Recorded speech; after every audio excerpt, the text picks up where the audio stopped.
ಮೊನ್ನೆ ನಡೆದಂಥ BC ರೋಡಿನಲ್ಲಿ ಒಬ್ಬ ಮಹಿಳೆಯನ್ನು ಹತ್ಯೆ ಮಾಡಿದಂಥ ವಿಷಯವಾಗಿ ನಾವು ಇವತ್ತು ದಕ್ಷಿಣ ಕನ್ನಡ ಜಿಲ್ಲಾ ಮಹಿಳಾ ಕಾಂಗ್ರೆಸ್ನಿಂದ ಪತ್ರಿಕಾಗೋಷ್ಠಿಯನ್ನು ಕರೀತಾ ಇದ್ದೇವೆ. ಇವತ್ತು ಮಹಿಳೆಯರು ಪುರುಷ ಪ್ರಧಾನ ಸಮಾಜದಲ್ಲಿ ಇವತ್ತು ಮಹಿಳೆಯರಿಗೆ ಒಂದು ಭಯದ ವಾತಾವರಣವನ್ನು ಉಂಟು ಮಾಡಿದ್ದಾರೆ. ಇವತ್ತು ಯುವಕರು ದೇಶವನ್ನು ಮುನ್ನಡೆಸಬೇಕಾದಂಥ ಯುವಕರು ಇವತ್ತು ಹತ್ಯೆ ಅಂತ ಒಂದು ಕಾರ್ಯಕ್ಕೆ ಇಳಿದದ್ದು ನಮಗೆ ಮಹಿಳೆಯರಿಗೆಲ್ಲರಿಗೂ ಕೂಡ ಒಂದು ಶೋಷಣೀಯ. ಇದನ್ನು ನಾವು ಖಂಡಿತವಾಗಿ ನಾವು ಖಂಡಿಸ್ತಾ ಇದ್ದೇವೆ. ಮಹಿಳೆಯರ ಮೇಲೆ ನಡೆಯುತ್ತಿರುವಂಥ ನಿರಂತರ ಹಿಂಸಾಚಾರ ಮತ್ತು ದೌರ್ಜನ್ಯವನ್ನು ಕೇವಲ ಅಪರಾಧ ಕೃತ್ಯವಾಗಿ ಮಾತ್ರ ನೋಡದೆ ಮಹಿಳೆಯರನ್ನು ಕೀಳಾಗಿ ಕಾಣುವ ಪುರುಷ ಪ್ರಧಾನ ಸಮಾಜ ಇವತ್ತು ಕೀಳು ಮನೋಭಾವ, ಸಾಮಾಜಿಕ ಅಸಮಾನತೆ ಮತ್ತು ಮಾನವೀಯ ಕೃತ್ಯಗಳಿಂದ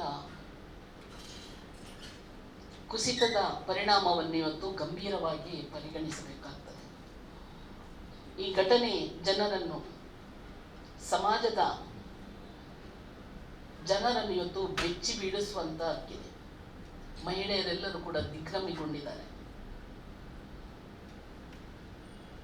ಮನೆಯಲ್ಲಿರುವಂಥ ಹೆಣ್ಣು ಮಗಳನ್ನು ಇವತ್ತು ವಿದ್ಯಾಭ್ಯಾಸಕ್ಕಂತ ಕಳಿಸುವಂತ ಪರಿಸ್ಥಿತಿ ಕೂಡ ಇವತ್ತು ತಂದೆ ತಾಯಿಯವರು ಇವತ್ತು ಭಯದ ವಾತಾವರಣದಲ್ಲಿದ್ದಾರೆ. ಅಂತ ಸಮಾಜ ನಿರ್ಮಾಣ ಆಗಲಿಕ್ಕೆ ಕಾರಣ ಏನು? ಯುವಕರು ಇವತ್ತು ಯಾವ ದಾರಿಯನ್ನು ಹೋಗ್ತಾ ಇದ್ದಾರೆ? ದಾರಿಯಲ್ಲಿ ಅವರ ತಂದೆ ತಾಯಿಯವರಿಗೆ ಅವರು ಏನು ಸಂದೇಶ ಕೊಡ್ತಾ ಇದ್ದಾರೆ? ಕಳೆದ 3 ವರ್ಷದ ಹಿಂದೆ ಕರ್ನಾಟಕ ಸರ್ಕಾರ ದಕ್ಷಿಣ ಕನ್ನಡ ಜಿಲ್ಲೆಗೆ ಒಬ್ಬ ಒಳ್ಳೆಯ ಅಧಿಕಾರಿ ಅನ್ನು ಕೊಟ್ಟಂತ ಸಮಯದಲ್ಲಿ ಇಲ್ಲಿ ನಡೆಯುತ್ತಿರುವಂಥ ಕೋಮು ಗಲಭೆ ಇರಲಿ, ದೌರ್ಜನ್ಯ ಇರಲಿ, ಅದನ್ನೆಲ್ಲವನ್ನು ಕೂಡ ಮಟ್ಟ ಹಾಕಿದ್ರು. ಆದರೆ ಇವಾಗ ಕೂಡ ಅದು ಪುನಃ ಚಿಗುರುಗೊಂಡಿದೆ. ಅದನ್ನು ನಿಲ್ಲಿಸಬೇಕಾಗಿರೋದು ಪೊಲೀಸ್ ಇಲಾಖೆ ಮತ್ತು ಅಧಿಕಾರಿಗಳ ಕೆಲಸ.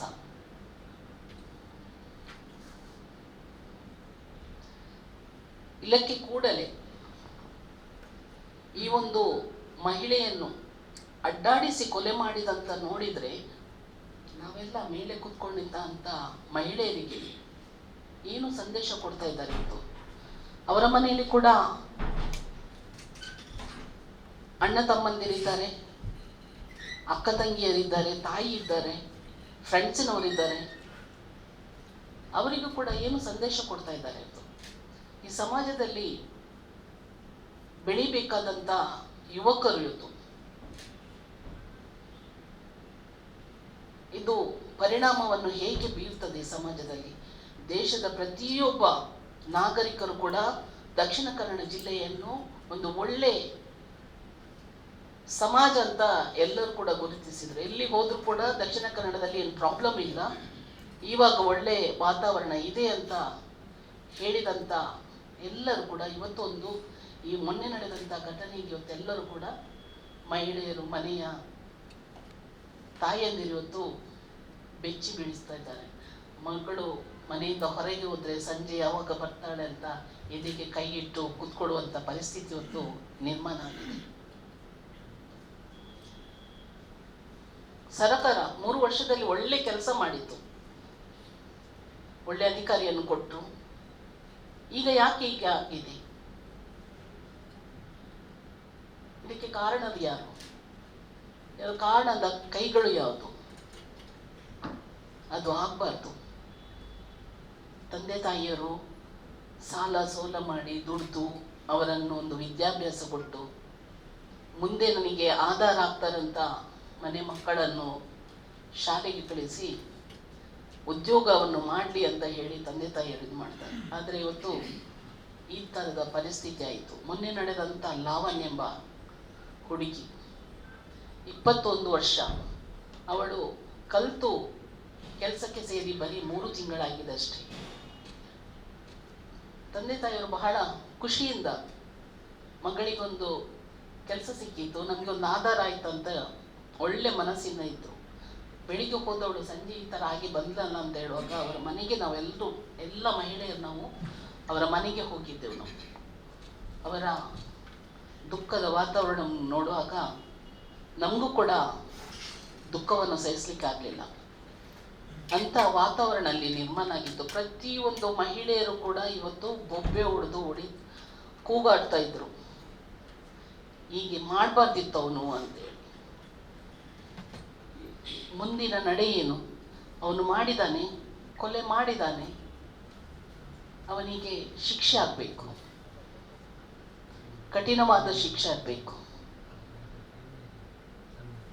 ಅವನಿಗೆ ಯಾವ ಥರದಲ್ಲಿ ಕೂಡ ಬೇಲ್ ಸಿಗುವಂತ ಪರಿಸ್ಥಿತಿ ಇರಬಾರ್ದು.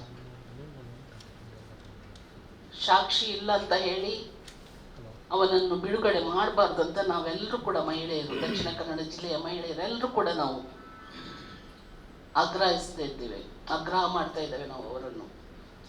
ಕಾನೂನು, ನಮ್ಮ ದೇಶದ ಕಾನೂನು ಅಷ್ಟೊಂದು ಒಳ್ಳೇದಿಲ್ಲ. ಯಾಕಂತ ಹೇಳಿದ್ರೆ ಹೊರ ದೇಶದಲ್ಲಿ ಯಾರು ಅತ್ಯಾಚಾರ ಮಾಡ್ತಾರೆ ಅವರನ್ನು ಆವಾಗಲೇ ಅರ್ಧ ಅವನ ಕುತ್ತಿಗೆಯನ್ನು ಹೊಯ್ಗೆಯಲ್ಲಿ ಮುಳುಗಿಸಿ ಕಲ್ಲಲ್ಲಿ ಹೊಡೆದು ಮಾಡುವಂತ ವ್ಯವಸ್ಥೆ ಅಲ್ಲಿ ಇದೆ. ಆದರೆ ನಮ್ಮ ದೇಶದಲ್ಲಿ ಭಯದ ವಾತಾವರಣವನ್ನು ಹುಟ್ಟು ಹಾಕುವಂತ, ಮತ್ತೆ ಯಾರು ಕೃತ್ಯಕ್ಕೆ ಮಾಡ್ತಾರೆ ಅವರು ಮುಂದೆ ಅಂತ ಒಂದು ಕೆಲಸವನ್ನು ಮಾಡದ ರೀತಿಯಲ್ಲಿ ಒಂದು ಕಾನೂನು ಜಾರಿಗೆ ತರಬೇಕು, ಕಾನೂನನ್ನು ತಿದ್ದುಪಡಿ ಮಾಡಬೇಕಂತ ನಾವು ಕೇಳಿಕೊಳ್ತಾ ಇದ್ದೇವೆ ಸರ್ಕಾರವನ್ನು.